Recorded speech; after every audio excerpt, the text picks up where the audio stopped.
What's going on, everybody? I'm Jory Goodman, the Time Teller. It is Friday night, and I should be watching Stranger Things Season 2 or playing Mario Odyssey on my Nintendo Switch, but instead I'm standing in front of the camera making a YouTube video, whatever. So I wasn't going to make this video because, quite frankly, I thought it was going to be way too similar to a video I've made in the past, but you guys keep asking me about this, so I'm going to just go ahead and get it out of the way. Okay, so if you recall, in the past, I've made a video titled "The Only 3 Watches Worth Buying," and wow, if you haven't seen that video, I urge you to click the link in my description below and check it out, because that video, something about it it got people riled up. Okay, it was the first video to break 100,000 views on this channel. Now it's well past 200,000 views, has a ton of likes, has a ton of dislikes, and yeah, it's being received as a heavily controversial piece, and I did not anticipate that, okay? Some of the videos that I make on this channel are supposed to be a little bit, I don't know, tongue-in-cheek. It's supposed to be pushing your guys' buttons a little bit, but the video in question I thought was very benign, very harmless, very innocent, and it wasn't supposed to get the reaction it did, although, I mean, I'm kind of happy it did get that reaction. I mean, it's a ton of views, got a lot of people talking, and that's a good thing. So, okay, that video, I essentially made it answering your guys' questions, right? You guys asked me to pick my ultimate 3-watch collection, pulling only from watches that I currently own. I know some other watch guys were doing a similar video at the time. That was a common question going around, so I figured, hey, why not? I'll do it here on this channel. And so yeah, I chose 3 watches that I would pick for my ultimate 3-watch collection. And then I did you one better. I picked 3 watches that I think encompass a very good, well-rounded 3-watch collection for under $1,000 total. So I did my ultimate collection, and then I did an affordable 3-watch collection. And yeah, people, if you read the comments, people were just going ballistic over the watches I chose, which is just crazy to me, but I mean, whatever, that's YouTube, right? So what am I gonna do tonight? Well, you guys keep asking me about a 2-watch collection. So remove one of those watches. What would be your ultimate 2-watch collection? And honestly, I don't think this collection is gonna be too different when you consider the watches I chose for my 3-watch collection, but who knows, maybe it's time to do a fresh take. Maybe you guys, maybe I have some new viewers that kind of want to see why I'm choosing these 2 pieces. So, okay, today we are going to do an ultimate 2-watch collection, and maybe it's going to piss some of you off. I don't know. It's 8:42 p.m. Let's get down to business. Okay, so I'm currently wearing my Seiko SKX 007 on a gorgeous watch display leather strap. Oh my god, you put a leather strap on a dive watch? Well, yeah, when it's as nice as this one, you'd be crazy not to. These are handmade here in the US by my buddy at Watch Display on Instagram. I know he's super busy with everything he's doing, and I know he's got a ton of orders right now, but if you go to his Instagram at Watch Display and you let him know that I sent you there, maybe, just maybe, you'll be lucky enough to get one of these for yourself. So please, at Watch Display on Instagram, check him out. He makes amazing straps. Okay, so 2-watch collection. Man, this is difficult. Okay, so I guess let's just start off by talking about what I look for in a watch collection to begin with. All right, so first, I think you need something to be a little more dressy, right? Something to fill that formal attire for, I don't know, maybe an interview, for work, for some sort of fancy celebration, maybe a dinner party, a soiree, church, synagogue, whatever you guys do, something to be a little bit more formal. And then on the other side, I think you need something a little bit more sporty, a little more resilient, something tough, maybe with an increased water resistance rating. So if you have the luxury of having just an infinite amount of watches, right? You could start with the most delicate formal dress watch that you only wear with a tuxedo, and then you could fill those voids with the full gamut of watches, all the way to your bulletproof, bomb-proof, crazy, resilient, tough beast watch, right? A watch that transforms into an Abrams tank. I don't know if they have that, but I'm sure the government can make it happen. But if we're limiting this to 2 watches, we don't have that full spectrum. We gotta be very deliberate with the watches we choose. So I'm gonna let you know what I chose. It may be very different from what you choose, but definitely leave me a comment. Let me know what would be your ultimate 2-watch collection. So first, I'm gonna choose my Rolex Oyster Perpetual Date 1500. Why did I choose this watch? Well, if you recall, in my 3-watch collection, I actually chose my Cartier Tank.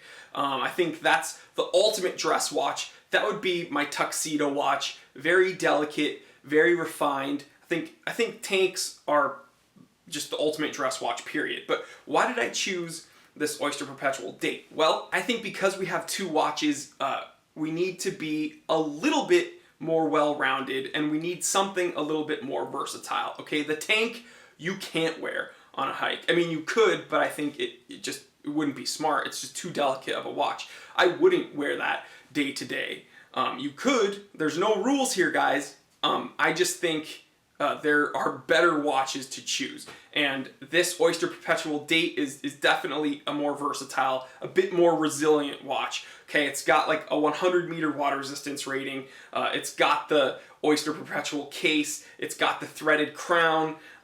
It's just a much more resilient, more versatile piece, but it's still quite refined. You can still dress it up. Actually, coincidentally, this is also on a watch display strap, a gorgeous, gorgeous strap. But yeah, I mean, you could put it on the bracelet and it would be a bit more sporty, or you have it on one of these nice leather straps and it's quite dressy. So this would be my first pick for my 2-piece watch collection because I think it kind of fits that formal, a bit more dressy role, and I could still wear it day to day and not really have to worry about it. Alright, so now for watch number 2. Again, I had to go with my Seiko Tuna SBBN 031. If you recall from the 3-watch collection, I also chose this as my ultimate sports watch.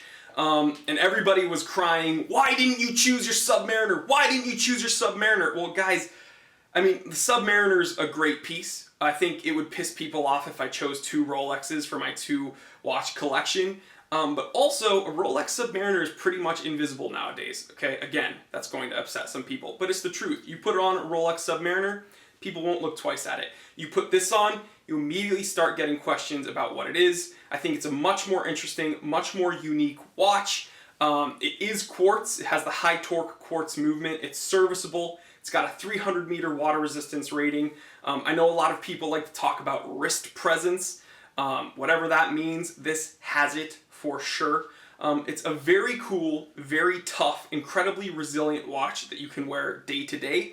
It's much more comfortable than it appears. I know it looks big and chunky, but I got 7.5-inch wrists. I'm a big dude. I can pull it off. I think a lot more people can pull it off than you'd think. I know a lot of people are kind of scared of putting one of these on their wrists because they don't want it to look super grotesque. I'm into smaller watches. I think this is very doable.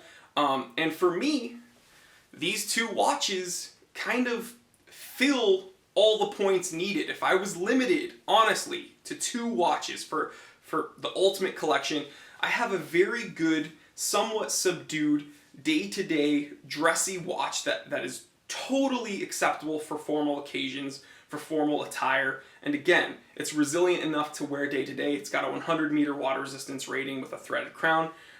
Just a very good piece, this Rolex Oyster Perpetual reference number 1500.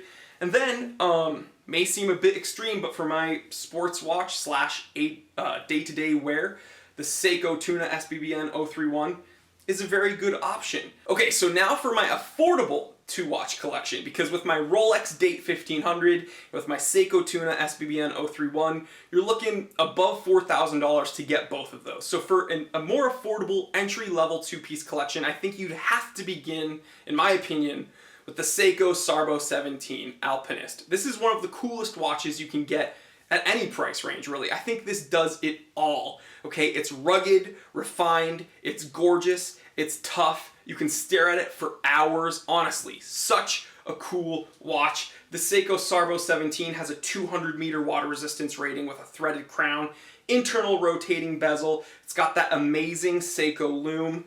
It's got some legit history behind it too. This is one of the watches that legit Japanese alpinists, Japanese climbers would wear this up into the mountains. And yeah, they made this watch to be tough enough for them, so it's probably going to be good enough for me when I'm walking to my car. So yeah, very, very, very cool watch, and it's totally attainable. You can get this for under $500. So this, I think, would be a very good everyday / dressy watch. Honestly, the strap you choose to put it on changes somewhat the characteristic of the watch. Link is being naughty down there, so I'm kind of having to be a parent, making sure he doesn't break anything. So right now, this watch is on a Crown and Buckle American-made series leather NATO strap. Looks kind of tough, still slightly formal because it's leather, but if I were to put it on a nicer, maybe Black Label strap, or if I had Watch Display make me a dressier leather strap, this could definitely be dressed up, definitely be a more formal piece, but right now, very good everyday watch. So I know everyone's going to ask me, Jory, why didn't you choose your Sarbo 6.5 Cocktail Time as your dress watch? Well, as you know, the Cocktail Time, out of all the watches I own, is my favorite piece. Okay, I'm saying that right now on camera. This is the best watch I own. I absolutely love everything about this watch. However, it's not the most resilient piece. Okay, I'm going to say that right now. It doesn't have any water resistance rating. It's essentially got no bezel. It's all crystal up here, so there's nothing really protecting it. And this isn't a watch I'd want to wear every day, especially when there are other, I don't know, more prudent options. And one of the better options, I think, oops, as I drop it, is the Seiko Sarbo 17 Alpinist. I think this just does it all, and it's a much easier day-to-day wear. So what's going to be my more sporty piece? Well, I could have chosen my Seiko SKX 007, but that would be a cop-out and it would piss a lot of you people off. So I'm going to choose my Seiko Baby Tuna SRP 641. This is an amazing watch. Again, it has a 200-meter water resistance rating. It's incredibly comfortable. I mentioned that in the other video. One of the most comfortable pieces I own. I don't know if it's because it's very flat, but yeah, you wear it, you don't even know it's there. It's a very, very cool looking piece. It definitely has diver characteristics to it, but it's much more interesting. I don't know if it's that kind of satin / matte black coating, or maybe it's those Arabics, the white, indexes, the white indexes with the kind of gold border. Very, very cool looking piece.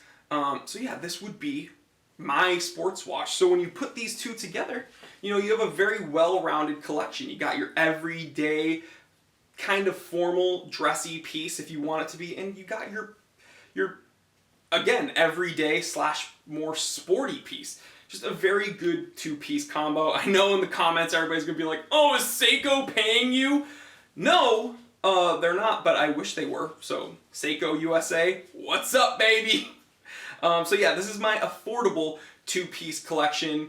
And yeah, you can get these for well under $1,000 together. So definitely check it out, guys. I am sweating because it's very hot in here. So if you're seeing this and getting grossed out, I apologize. And guys, I don't know when this video is going to be posted. It's probably going to be late Friday evening Pacific Standard Time. But there's like 1 or 2 days left to enter my 5,000 subscriber watch giveaway. So guys, please enter. If you want it, this is your last chance. If you don't enter, if you don't win, don't worry about it. There's going to be more giveaways in the future, so don't fret.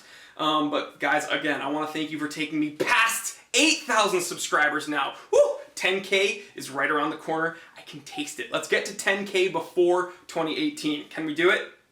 I think so, guys. So please, I want to thank you for subscribing. If you haven't subscribed yet, go ahead, click that subscribe button. It takes 1 second, and it helps me out a lot. And while you're at it, you can click that little bell icon so you do not miss an episode of The Time Teller. There's just so much more awesome content on the way, and you don't want to miss it. I'm telling you, guys, please like, comment, and subscribe. Share this with other watch enthusiasts, other people that you think would enjoy this. I'm Jory Goodman, the Time Teller, and always remember, I didn't invent time.